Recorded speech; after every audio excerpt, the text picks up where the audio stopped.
आज की इस वीडियो में मैं आपको सिखाने जा रहा हूँ कि किस तरह से आप अपनी इस इमेज को कन्वर्ट करेंगे एंटीक पेंटिंग में। अस्सलाम वालेकुम, मेरा नाम शाहज़ैब मलिक अवान है। कैसे हैं आप सब लोग? आज की इस वीडियो में मैं लेके आ गया हूँ आपके पास एक JB टेक्निक्स की टेक्निक नंबर 11 और आज की इस वीडियो में मैं आपको सिखाऊंगा किस तरह से आप अपनी सिंपल इमेज को कन्वर्ट करेंगे इनटू एंटीक पेंटिंग में।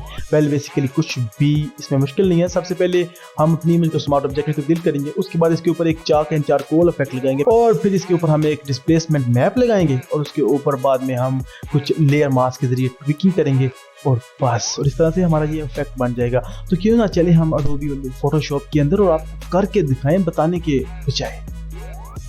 हाँ जी, तो फोटोशॉप में मैं वापस आ चुका हूँ और आज की इस वीडियो में आपको जिस तरह का इफेक्ट सीखेंगे, किस तरह से आप कन्वर्ट कर सकते हैं अपनी इमेज को एंटीक में। तो सबसे पहले जैसे कि आप देख सकते हैं यहाँ पे कुछ स्मार्ट फिल्टर्स और कुछ आपको नज़र आ रहे होंगे लेयर मास्क। इनकी मदद से आज हम अपनी इस सिंपल इमेज को कन्वर्ट करेंगे इनटू एंटीक पिक्चर में। चलें स्टार्ट करते हैं। सबसे पहले मुझे अपनी इमेज को कन्वर्ट करना है इनटू स्मार्ट ऑब्जेक्ट और आपको मैंने कई दफ़ा बताया है किसी भी लेयर को स्मार्ट ऑब्जेक्ट में तब्दील करने के लिए उसके ऊपर राइट क्लिक करते हैं, कन्वर्ट टू स्मार्ट ऑब्जेक्ट के ऊपर क्लिक करते हैं।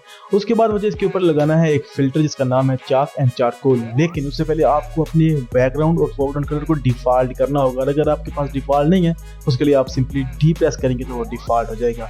उसके बाद मैं जाऊंगा फिल्टर में, यहाँ से जाऊंगा मैं फिल्टर गैलरी में और यहाँ पे स्केचेस के अंदर मुझे मिल जाएगा चाक एंड चारकोल। बेसिकली मैंने आप कलर चेंज करने का, कलर को डिफ़ॉल्ट करने का इसलिए कहा था क्योंकि स्केचेस के अंदर जितने भी फिल्टर्स हैं जो आपके डिफ़ॉल्ट कलर के अकॉर्डिंग लगते हैं। तो सबसे पहले यहाँ पे जो हमारे पास ऑप्शन है चाक एंड चारकोल में, तो चारकोल एरिया होता है वो बेसिकली आपकी इमेज में मौजूद ब्लैक एरिया यानी कि शेडोज होते हैं, लाइक ये और ये सब कुछ ये चारकोल एरियाज कवर कर रहे हैं। और इस वीडियो के लिए, इस टेक्निक के लिए जो मुझे एरिया ठीक लगा है वो 18 है और चाक एरिया जो ब्राइट साइड्स होती हैं, जगह होती हैं, वहाँ के लिए होता है।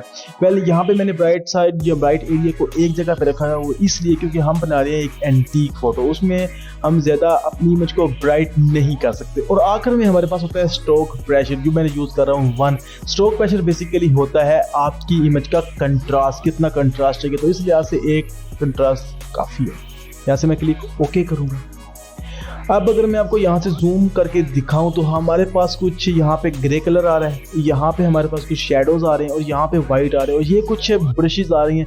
वेल बेसिकली ये बुरे नहीं लग रहे, अच्छे लग रहे हैं, लेकिन जो इफेक्ट्स हम लाना चाह रहे हैं उसके लिहाज से ये काम नहीं करेगा। सबसे पहले मुझे अपनी इन तीनों कलर्स को एक कलर में डिफाइन करना होगा और उसके लिए मैं इसके ऊपर लगाऊंगा एक ब्लर फिल्टर और वो होगा गॉसियन ब्लर। उसके लिए जाऊंगा मैं फिल्टर मेन्यू में, यहाँ से जाऊंगा ब्लर में और यहाँ से मैं चूज़ करूंगा गॉसियन ब्लर और जो मैं रेडियस यूज़ कर रहा हूँ इस पिक्चर के लिए वो होगा 6.0 पिक्सल। आप अपनी इमेज के लिहाज से यूज़ कीजिएगा। क्लिक ओके करूंगा। उसके बाद यहाँ से फिल्टर मास्क की तो मुझे ज़रूरत ही नहीं है, इसलिए मैं इसके ऊपर राइट क्लिक करूंगा और डिलीट फिल्टर मास्क के ऊपर क्लिक कर दूंगा। अब मैंने अपनी इस इमेज के ऊपर डिस्प्लेस करना है एक मैप, डिस्प्लेस मैप को प्लेस करना है और उसके लिए सबसे पहले मैं राइट क्लिक करूंगा अपनी इस इमेज के ऊपर जिसका मैं डिस्प्लेस मैप अपनी इमेज के ऊपर प्लेस करना चाह रहा हूं और यहाँ से मैं क्लिक करूंगा डुप्लीकेट लेयर के ऊपर। यहाँ से मैं इसको डॉक्यूमेंट बनाऊंगा, न्यू डॉक्यूमेंट, और इसको मैं नाम दूंगा, वेल आप कोई भी नाम दे सकते हैं। मैं इसको दे सकता हूँ डिस्प्लेसमेंट मैप और क्लिक ओके करूंगा तो ये अपने खुद के टैब में आ जाएगा। और सबसे पहले मैं जाऊंगा इमेज मेन्यू में, यहाँ से मॉड में और यहाँ से इसका मॉड चेंज करूंगा into grey scale. Well basically अगर आप इसको RGB कलर रखेंगे तो फोटोशॉप आपको जो डिस्प्लेसमेंट मैप देगा वो RGB रेड, ब्लू और ग्रीन चैनल्स में देगा, जो इस इमेज के लिहाज से काम नहीं करेगा। उसके सबसे पहले मैं इसको कन्वर्ट करूंगा ग्रे स्केल मोड में। यहाँ से डिस्कार्ड के ऊपर आपने क्लिक करना है। उसके बाद मैं जाऊंगा फाइल मेन्यू में, यहाँ से मैं करूंगा सेव एज और इसको करूंगा सेव ऑन माई कंप्यूटर और यहाँ पे मैं इसको नाम देता हूँ डिस्प्लेसमेंट मैप, जो बिल्कुल ठीक है। और एक चीज़ आपने यहाँ पे ध्यान रखनी है कि जो फाइल आप सेव करेंगे डिस्प्लेसमेंट मैप के लिए वो PSD में हो। यहाँ से मैं सेव कर दूंगा। उसके बाद सिंपली अपनी काम करने वाली कंपोजिशन के अंदर आऊँगा, अपनी लेयर को सिलेक्ट करूँगा। उसके बाद जाऊँगा फिल्टर गैलरी में, मेन्यू में, यहाँ से मैं जाऊँगा डिस्टोर्ट में और यहाँ से मैं चूज़ करूँगा डिस्प्लेस। यहाँ पे जो हॉरिजॉन्टल स्केल हम यूज़ कर रहे हैं वो होगा 20 और जो वर्टिकल स्केल यूज़ करेंगे वो होगा 10। बाकी की ऑप्शंस को आप बिल्कुल छोड़ दें। यहाँ से क्लिक ओके करेंगे तो फोटोशॉप हमसे पूछेगा कि कौन सा डिस्प्लेसमेंट आप अपनी इमेज के ऊपर अपेंड करना चाहते हैं, तो हम यहाँ से सिंपली इसको बताएंगे कि ये डिस्प्लेसमेंट इसके ऊपर लगाएंगे। तो आपको नजर आ रहा है कि फोटोशॉप ने वो डिस्प्लेसमेंट मैप मेरी इमेज के ऊपर अपेंड कर दिया। अब सिंपली हमने अपनी इमेज का करना है ब्लेंडिंग मोड चेंज ओवरले में। उसके लिए मैं सिंपली जाऊंगा ब्लेंडिंग मोड ऑप्शन में और यहाँ से चूज करूंगा ओवरले। यहाँ तक हमारी इमेज इस बैकग्राउंड के अंदर ब्लेंड हो चुकी है जो हम करना चाहते थे। अगर आपको ये वाला इफेक्ट चाहिए तो आप यहाँ पे रुक सकते हैं, लेकिन मैं मजीद इसको बेहतर बनाऊंगा। और उसके लिए अगर आप मुझे ये बताएं, यहाँ पे हम एक एंटीक पेंटिंग बना रहे हैं और एक एंटीक पेंटिंग होती है जो बहुत पुरानी होती है।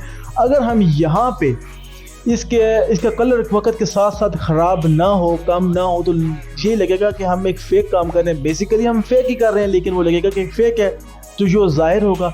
उससे बचने के लिए हम यहाँ पे ऐड करेंगे कुछ क्लाउडी या स्मोकी इफेक्ट्स। उसके लिए सबसे पहले मैं अपनी लेयर 1 के ऊपर यूज़ करूँगा एक लेयर मास्क। उसके बाद मैं जाऊँगा फिल्टर गैलरी में, यहाँ से जाऊँगा मैं रेंडर में और यहाँ से मैं चूज़ करूँगा क्लाउड्स। तो ये बेसिकली मुझे ज़्यादा ब्लेंड करके देगा मेरी इमेज, जो कि मैं चाहता हूं। अब नेक्स्ट मैं अपने इन एरियाज को ब्राइटर और डार्कर में तब्दील करना चाहता हूं। लाइक मैं अपनी जो मेरे पास जो इमेज है मैं इसको मजीद ब्राइट करना चाहता हूं। उसके लिए मैं सिंपली आऊंगा अपनी बैकग्राउंड लेयर के ऊपर और कंट्रोल जे दबा के मैं इसको डुप्लीकेट करूंगा और उसके बाद सिंपली मैं इसके ऊपर इसका ब्लेंडिंग मोड तब्दील करूंगा इनटू मल्टीप्लाई में। और उसके बाद सिंपली यहाँ पे यूज करूंगा लेयर मास्क और उस लेयर मास्क के बाद मैं वापस आऊंगा अपने टूल बार में और यहाँ से मैं टूल बार यूज करूंगा ब्रश टूल। और जो मैं प्रॉपर्टीज यूज करूंगा ब्रश टूल में वो यहाँ पे साइज होगा 700 पिक्सल्स और हार्डनेस बिल्कुल 0 होगी। एंटर करके इसको खत्म करूंगा और उसके बाद मैं सिर्फ और सिर्फ यहाँ पे रैंडमली कुछ स्ट्रोक्स बनाऊंगा, लाइक सो।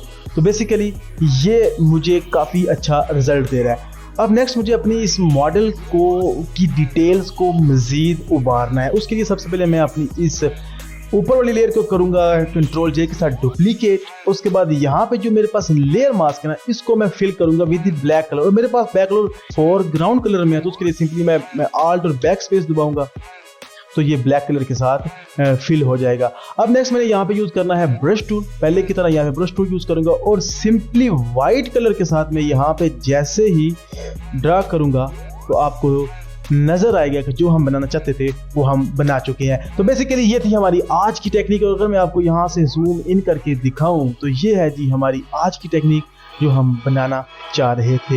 उम्मीद करता हूँ आपको ये आज की ये वीडियो पसंद आएगी। उम्मीद करता हूँ आप यहाँ से चैनल को सब्सक्राइब करेंगे और वीडियो को लाइक करेंगे। शुक्रिया।